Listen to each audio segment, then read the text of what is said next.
یاد رکھیں کہ عاشورہ کے دن حدیث میں آتا ہے کہ دسترخوان کو وسیع کرو، یہ ایک روایت ہے. میں نے پچھلے سال اس مسئلے کی خوب تحقیق کی تھی، اس کا میں خلاصہ بیان کر رہا ہوں. عاشورہ کے دن دسترخوان وسیع کرنے کے بارے میں جتنی بھی حدیثیں ہیں کوئی بھی صحیح حدیث بولو بھائی نہیں. پہلی بات تو یہ ہو گئی. دوسری بات یہ، اگرچہ صحیح حدیث نہیں ہے مگر کثرت طرق کی وجہ سے سندیں بہت ہیں، روایتیں بہت ہیں، تو جب ضعیف حدیث کی سندیں زیادہ ہوتی ہیں تو وہ درجہ حسن کو پہنچ جاتی ہے، قابل قبول بن جاتی ہے. تو اس بنیاد پر عاشورہ کے دسترخوان وسیع کرنا، لوگ دیکھا ہوگا نا عاشورہ میں اپنے گھر والوں کو بہت کھلا رہے ہوتے، تو اس کے بارے میں علماء کی دو رائے بن گئی. بعض علماء یہ کہتے ہیں کہ چونکہ حدیثیں ضعیف ہیں لہذا عاشورہ کے دن دسترخوان وسیع کرنا بدعت عمل ہے، جائز عمل نہیں ہے، اس کی کوئی فضیلت نہیں ہے. یہ عرب کے بعض علماء کا یہ مذہب ہے. ہمارے جو بر صغیر کے زیادہ تر علماء، جن میں حضرت مفتی محمد تقی عثمانی صاحب دامت برکاتہم بھی ہے، جن کا علم ساری دنیا میں مسلم ہے، ہم ان کی خاک کے برابر بھی نہیں ہیں، ان کی رائے یہ ہے کہ علم حدیث کا اصول ہے کہ کثرت طرق کی وجہ سے یہ حدیثیں حسن کے درجے کو پہنچ گئی ہیں، لہذا عاشورہ کے دن کھانا کھلانا افضل عمل ہے. اور اصولی لحاظ سے ان کی یہ دلیل بہت مضبوط ہے، کیونکہ بہرحال ایک محدثین کا لگا بندہ اصول ہے کہ کثرت طرق کی وجہ سے ضعیف حدیث کیا ہو جائے گی.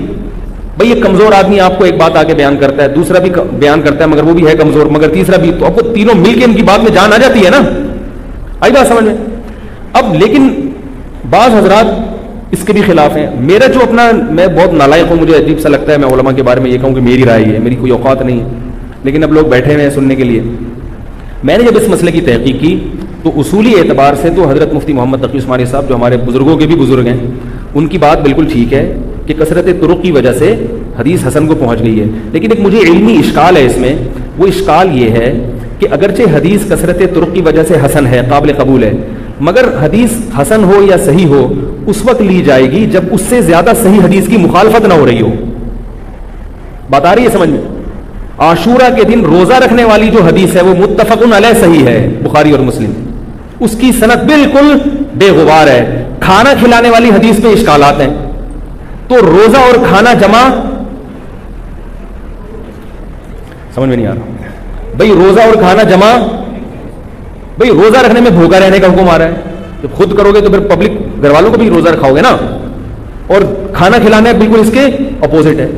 تو اس لیے مجھے اس بارے میں علامہ ابن تیمیہ رحمہ اللہ تعالیٰ کی رائے زیادہ صحیح معلوم ہوتی ہے کہ وہ کہتے تھے کہ بعض شامی لوگوں نے یہ حدیث گڑھی ہے اور ان کا مقصد تھا شیعہ لوگوں کی مخالفت. بعض سنیوں نے شیعوں کی مخالفت میں بھی غلو کیا ہے. شیعہ اس دن کو منحوس سمجھتے ہیں تو انہوں نے نحوست ختم کرنے کے لیے حدیثیں گڑھی، کھلاؤ پلاؤ، عید کا دن بنا دیا اس کو. سمجھ میں آ رہی ہے بات؟ تو شیعہ کی مخالفت میں بعض لوگوں نے ایسی روایتیں گڑھی ہیں کہ تاکہ یہ دن کھانا پینا ہو، اور روزے میں تو ظاہر ہے صبر کرنا پڑتا ہے نا، تو شیعوں کی مخالفت میں غلو کیا ہے بعض لوگوں نے.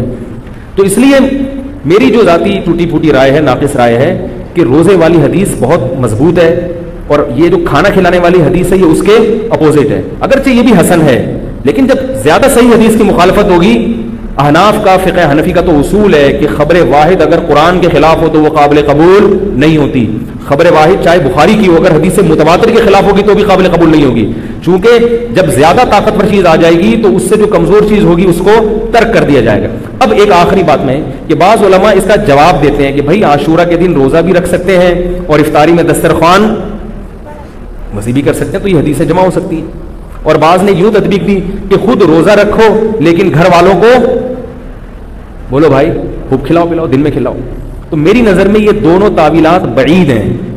بعید اس لیے ہیں کہ خود روزہ رکھو گے تو ظاہر ہے اصول یہ ہے کہ جب یہ دن روزے کا ہے اور نبی نے اس کی بہت بڑی فضیلت بیان کی کہ پچھلے 1 سال کے روزوں کا کفارہ ہے، تو عقل یہ کہتی ہے کہ اس نیکی میں اپنے گھر والوں کو اپنے ساتھ شریک. جیسے میں نے بتایا نا کہ بھائی میں نے بچوں کو بھی کہا رکھو روزہ، گھر والوں کو بھی کہا، تو بھائی خود رکھو تو ان کو بھی تو عبادت کی یہ فضیلت صرف میرے لیے تھوڑی ہے، تو ان کے لیے بھی ہے نا. تو جب آپ کھلائیں گے تو روزہ تو نہیں. اور یہ جو رہا مسئلہ کہ افطاری میں پبلک کو افطاری میں دسترخوان وسیع کریں، یہ 2 وجہ سے دل کو لگتی نہیں ہے یہ تعویل. ایک تو یہ کہ افطاری میں تو ویسے ہی دسترخوان وسیع کرنے کا دل چاہتا ہے.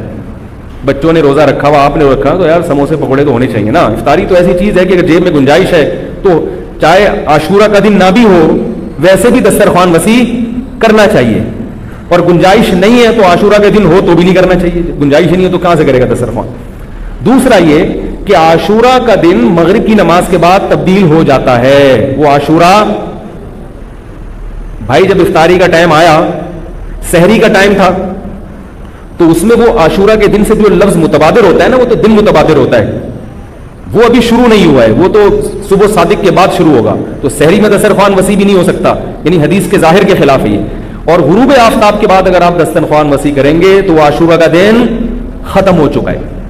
بعض لوگوں نے اس تعویل کا یہ جواب دیا کہ یہاں رات دن کے تابع ہے, لیکن یہ تعویل در تعویل تعویل در تعویل کرنے کی پھر بات مزے کی نہیں رہتی. مجھے مزہ نہیں آ رہا, باسخوار ہے, تو بہرحال یہ اختلافی مسئلہ ہے. تو اس لیے مجھے جو زیادہ صحیح بات لگتی ہے کہ جب ایک مستند بے غبار روایت موجود ہے روزہ رکھنے کی, تو اسی کو فوکس کرنا چاہیے. اور یہ روایت اس کے بالکل مجھے لگتا ہے کہ اپوزٹ ہے. تو میری رائے یہ ہے کہ دسترخوان وسیع نہیں کرنا چاہیے.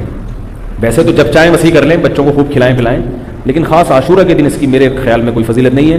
البتہ اتنے بڑے علامہ ہیں حضرت مفتی تقی صاحب, ہم ان کی خاک کے برابر بھی نہیں ہیں, تو ان کی رائے کو اگر کوئی فالو کرتا ہے تو بھی ٹھیک ہے.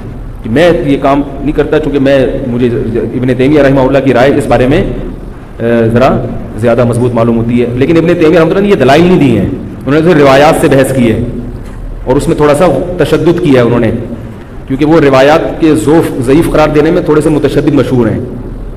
لیکن یہ کہ مجھے پھر اس میں یہ جو دلائل جو ہے نا, جو دوسرے اس کے ساتھ ملائے ہیں, ان کی روشنی میں ایسا لگتا ہے کہ یہ عاشورہ کے دن جو کھانا کھلانے والی روایت ہے یہ اتنی زیادہ مضبوط. محرم میں شادی بیاہ بھی کیا کریں. محرم میں شادی کے بہت سارے فائدے ہیں. ایک یہ کہ برکت ہوگی انشاءاللہ, محرم کا مہینہ ہے. دوسرا فائدہ یہ کہ بدعت کی, جو لوگ سمجھتے ہیں محرم میں شادی غلط ہے, تو بدعت کی مخالفت ہوگی, اس کا الگ سے ثواب ملے گا. تیسرا فائدہ یہ کہ محرم میں شادی ہال سستے ہوتے ہیں, سستے میں شادی ہو جائے گی. کیا خیال ہے؟ تو فائدے ہی فائدے, مزے ہی مزے. اور رہا یہ مسئلہ کہ محرم میں شادی ہوئی اور خدا نخواستہ ناکام ہو گئی. ابھی لوگ یہ بھی کرتے ہیں, ناکام ہونے کے محرم میں ہوئی تھی نا اس لیے, تو ان سے بولو بہت سے میرے علم میں ایسے ہیں جنہوں نے ربیع الاول میں کی تھی, ان کی بھی ناکام ہو. شادی کے کامیاب ہونے یا ناکام ہونے کا تعلق اس سے نہیں ہے کہ رمضان میں ہو رہی ہے کہ محرم میں, وہ اس سے ہے کہ میاں بیوی کا رشتہ جوڑ کا تھا یا نہیں تھا, دونوں تمیز سے رہنا چاہتے ہیں کہ نہیں چاہتے. اگر دونوں تمیز سے رہنا چاہتے ہیں تو کہیں بھی نکاح ہوگا انشاءاللہ کامیاب ہوگا. اگر دونوں تمیز سے یا دونوں میں سے ایک میں اڑی ہے, وہ رہنا ہی نہیں چاہتا تمیز سے, تو حرم کے اندر بیت اللہ کے اندر بھی نکاح ہوگا تو وہ ناکام ہو جائے گا. سمجھ گئے؟